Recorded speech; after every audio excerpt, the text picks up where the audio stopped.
Jennifer Doran. How are you doing? I'm good, thanks. How are you? Good. I always forget, is it Doran, right? Not Yes. Doran. It's Doran. I knew Yep, it. Doran. Yeah. All right. I'm a slow learner. Anyway, today, with Eric's help, we are going to talk about insomnia. I like to every once in a while cover some sort of condition or disease. And a lot of people have trouble sleeping. I have trouble getting up. That's the best part of my day is laying down and drifting off to sleep. I love it. Yes. The worst part is getting up in the morning. I just force myself. That's a long story. But I love you, Erik. Love you too. And I love that you sent me that EVP where you said, "I love you, Mom." It really meant so much. Oh, yes. I was so excited that I did that. No, well, keep them coming, man. People love your EVPs. They like Yeah. hearing from the man himself. You sounded like your 8-year-old self. Yeah. He said I did. I said I did sound really young. I listened to it after and I sounded really young. Yeah. All right. Now, these are almost all from blog members, but this question is in relationship to insomnia. Please explain the significance of recurring nightmares and their relationship to anxiety and lucid dreaming. I don't know what that has to do with lucid dreaming, but yeah. Okay.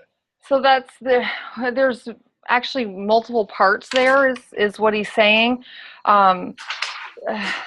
So the insomnia is well, sometimes our brains just won't shut down. They just won't shut down, and they need to figure a solution out to a problem. But the nightmares can be from this lifetime, stuff that we're trying to deal with now, stuff that we're trying to sort out. But a lot of times, nightmares, especially reoccurring ones, are past life stuff that comes with us from other lifetimes. Or future lives, right, Erik? Yeah. Well, yeah, because the brain holds past, present, and future. Right. So yes, it can be from future lives too, stuff that we know our soul needs to work on, and lessons we know we need to learn that we haven't gotten the opportunity to learn yet. And the reoccurrence is either preparing us to deal with the issue as it's coming up, or to help us try to let go of it from the past. Okay. That's interesting. Christina, my eldest, used to have this recurring nightmare all the time about Erik falling overboard, and he was bit by a shark in half, and oatmeal came out. All right, so Erik really did like oatmeal. I ate it a lot, but wow. So that's probably some past life. Well, it was in a past life. He died in the lifetime with her in that way, where he fell out of a boat. Although he said, I wasn't attacked by a shark. I fell out and they couldn't find me and I drowned. Oh, okay. Is what he says. Yeah, shark fed leader, maybe. Yes. Yeah, and the lucid dreaming. Yeah. That's a little bit of a different thing. Lucid dreaming is almost like a break for us, is what he says. It gives us the control that we don't actually have usually in dreams or in life. Because we can, in a lucid dream, you can control what happens and fly, and so that's almost like recess, he said. Oh, so you can go to other dimensions, like the afterlife, and visit your loved ones. You can go to any dimension, I guess, right? Yes, you can, except for the only thing with lucid dreaming is that our brains, a lot of times, even in sleep, they realize what's happening and we wake up. Yeah. We'll quickly wake up. Yeah. So it's when you get into a lucid dream, he said you have to, try not to startle and jump out of it. Yeah. Abort. You don't want to. Yeah, almost like a panic, like, wait, what's happening? This isn't right. To just relax and calm down, and then you can control what you want. And he said even in lucid dreams, sometimes stuff seems like it's out of control and like it's just happening, and you can just think it and change it to something different. Yeah. That's interesting. Well, the answer maybe for recurring nightmares could be, of course, work on your own baggage in this current life, but maybe hypnotic therapy, not past and future life, regression or progression, depending. Yeah, and he also said if it's past life, and it's a dream, especially these ones tend to be disturbing. One thing that you can do before you go to bed is just tell yourself, I understand that this fear or this nightmare is connected to a past life. I don't need that this time. So if you could help me release it, I would appreciate that. And sometimes if that's where it's connected to, it will just go away because you don't need it this time. Exactly. All right. Well, I should have really started out with, in general, talk to us about insomnia instead of getting all specific. Okay. Well, yeah. He's like, okay, well, we can do that. Insomnia, there's many, many reasons for insomnia. It can be drug or alcohol induced. Oh, really? Oh, yeah. Yep, it can be drug or alcohol induced. It can be stress related. Sometimes it can be like a chemical imbalance in the body, and sometimes, all right. Sometimes he said that it's our guides and our loved ones forcing us to keep thinking and thinking about a situation because they're trying to give us information. And insomnia, he just said insomnia will happen a lot when we are not listening. So at nighttime when we're supposed to be sleeping and kind of, out of it, they'll keep us awake because everything else is quiet. Yes. And we have to listen.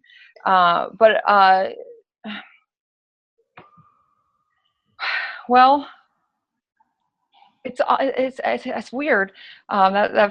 He said it's almost a gift. Insomnia is almost a gift because it's like one-on-one time is how he's putting it. But except for when it's like drug or alcohol induced or a medical condition, because there are medical conditions that do it. Oh, sure. Hyperthyroidism, for example. Yes. Yeah. All right, here's another one. Is being a night owl a thing, or is that just due to insomnia? Oh, no, it's definitely for some people, those are their peak hours. Their peak performing hours is in the nighttime. Yeah, no, it's not necessarily insomnia, especially because I feel whoever asked that question sleeps late. So it's not like, okay, I sleep only 2 hours and I'm up all night. It's like, okay, I'm up till 3, 4 in the morning, but I'm sleeping till 10 or 11. Right. Yeah. It's just some people function better in different hours. Yeah, it's just a difference. Like personalities are different. Sleep patterns are different. Yes, exactly. It's not to be concerned about for whomever asked that question. Okay. What are the causes of night terrors, adults or kids? Okay. All right. So night terrors. All right. How he's making me feel about that is that it's like something doesn't shut down in the body. It's almost like it's like a little bit like astral traveling, because your mind isn't where your body is. And you're just, you don't have the control over it. So it's like a disconnect. It's a disconnect between the soul and the body. Oh, wow. Yeah. So, you're familiar with astral traveling where the soul completely leaves the body. It almost feels like a partial leaving of the body so that you still can control. I don't know. You can still control the body.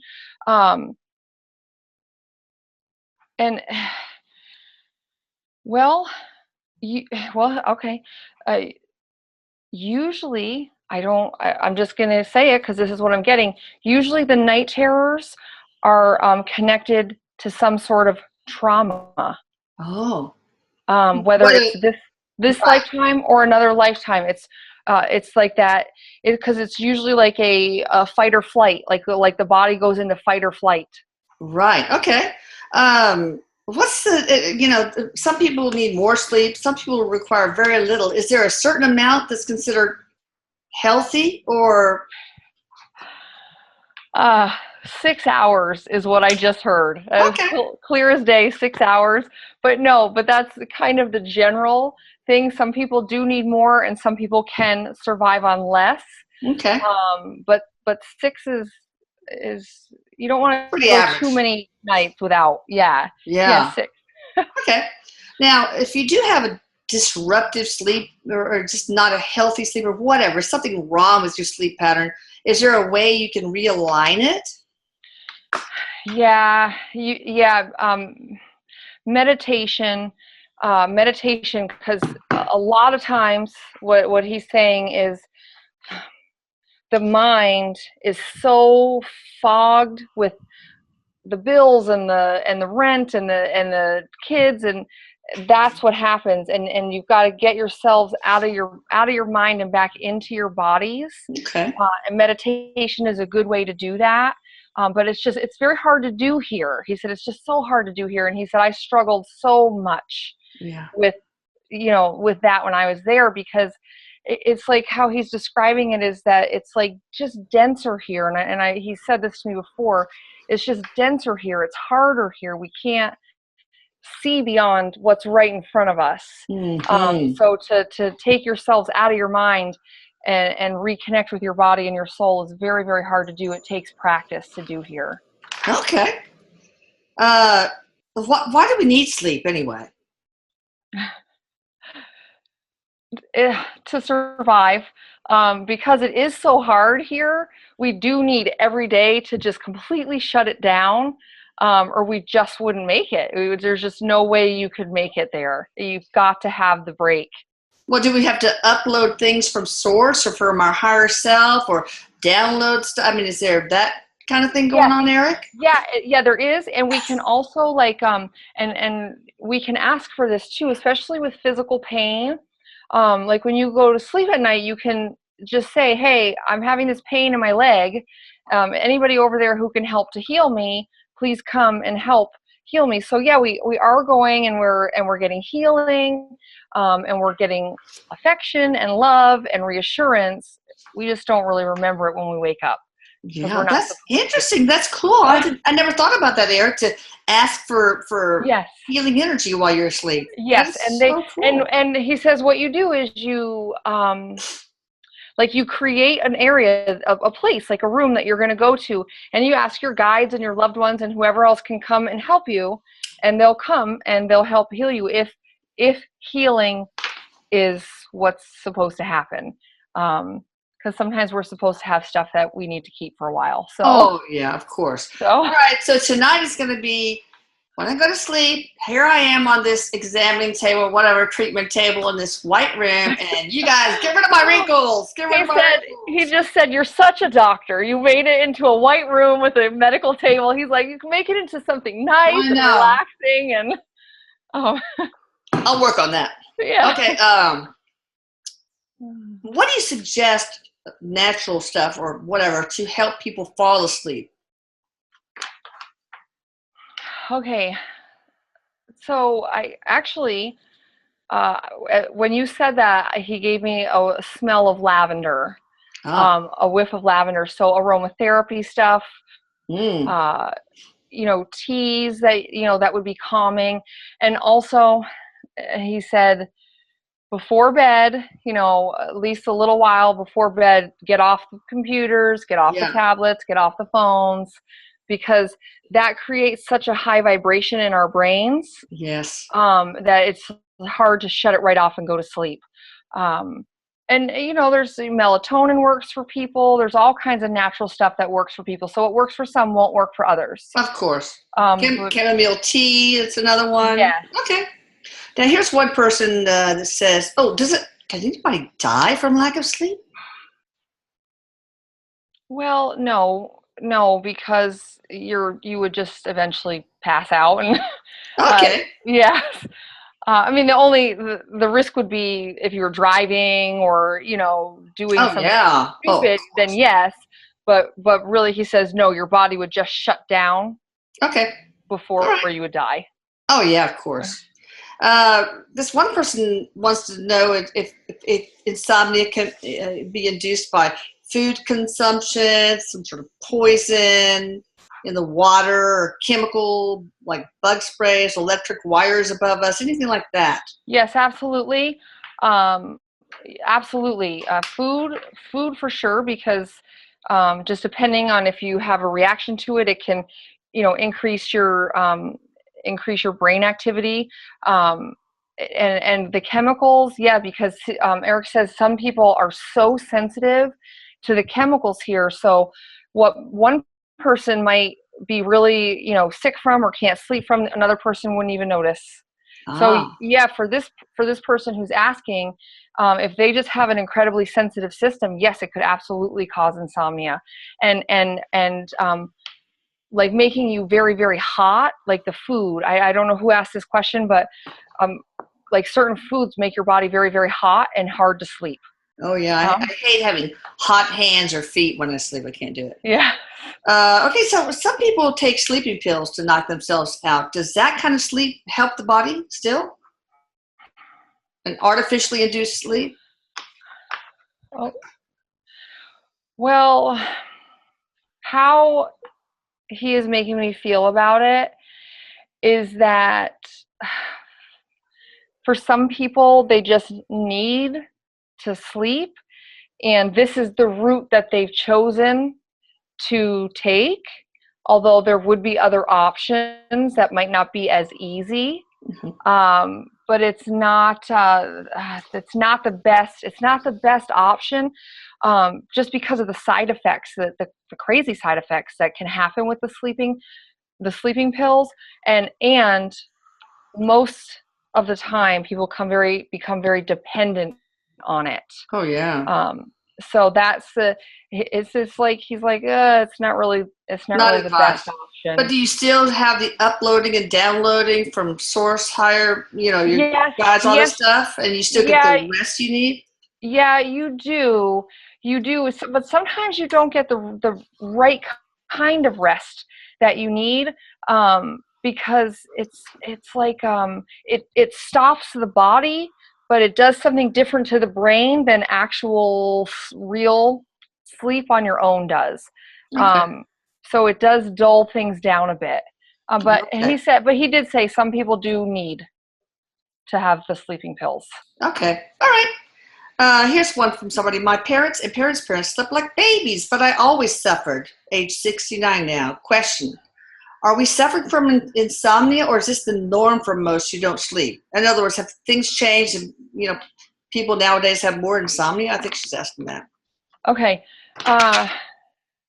Yes, actually, there is more insomnia, especially over the last 10 years. And I always want to go back Really? to technology. Mm. The increase in technology and an increase in the waves has created more insomnia, but also there's more to worry about now. Yeah. There's just more to worry about now than there used to be. And also, depending on like the type of work that you do, like if your parents and grandparents worked the farm and were physically exhausting themselves, that's why they slept. A lot of people's jobs now are, more sedentary. So we have all this energy that's still there. So even though we've been up for 16 hours, we still have energy to burn, and we're not burning it. Well, is it like some government thing where they're doing something with chemtrails or electrical pulses, making everybody have trouble sleeping? That the way he's making me feel, that is not necessarily connecting for me. But Okay. however, certain people who might be more sensitive to that type of stuff Uh-huh. may find that it affects their sleep, but not everybody. All right. Okay, my daughter suffers terribly with insomnia. She's 10. What tips can you give to help young kids get some sleep? Burn off the excess energy. Yeah, go out and Burn off. play. Yes. Get off the Yes. phone and the Yep. computer games and video Absolutely. games. He said for children, it's so easy. They just need more activity. They need to be Yeah, more I mean, physically active. my sisters and I, we used to go out and play in the street, play tag, play horses, and all that stuff. Well, and even just being out in the fresh air instead of inside, just that fresh air will make you more tired. And that in this situation, we just need to be outside and more active. It's more grounded. Do you think guided meditation would help some people, or some sort of music that balances different chakras? Oh, absolutely.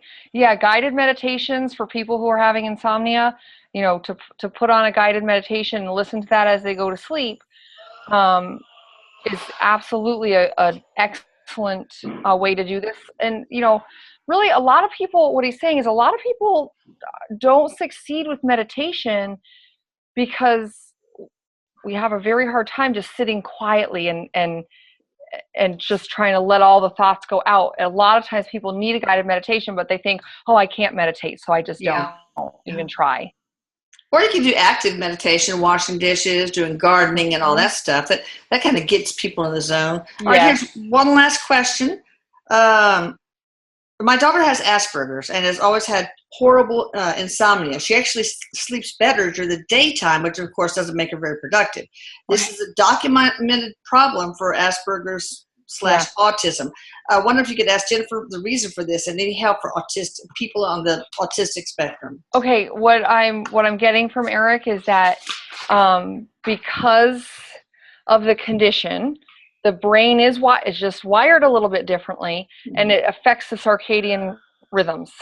Okay. So this is okay.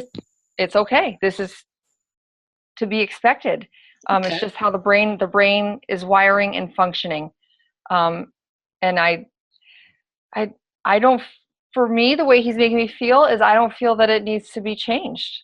Well, what if they can't be productive in school though? If they're more sleepy during the daytime, Yeah. Well, to me, he's making me feel like it's not really a way to change it. So they go to school and they're sleepy and, they learn what they learn. They pick up what they can pick up and, that's what it is. After school, you teach them more. Okay. Yeah. Yep.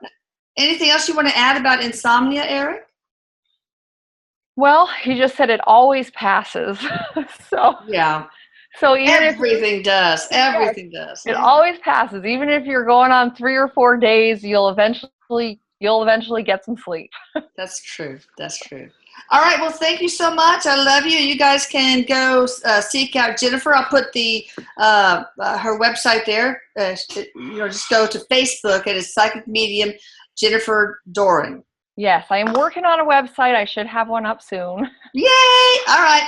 Talk to you later. I'm just going to stop the recording and we'll restart for our next thing. All right. Bye-bye.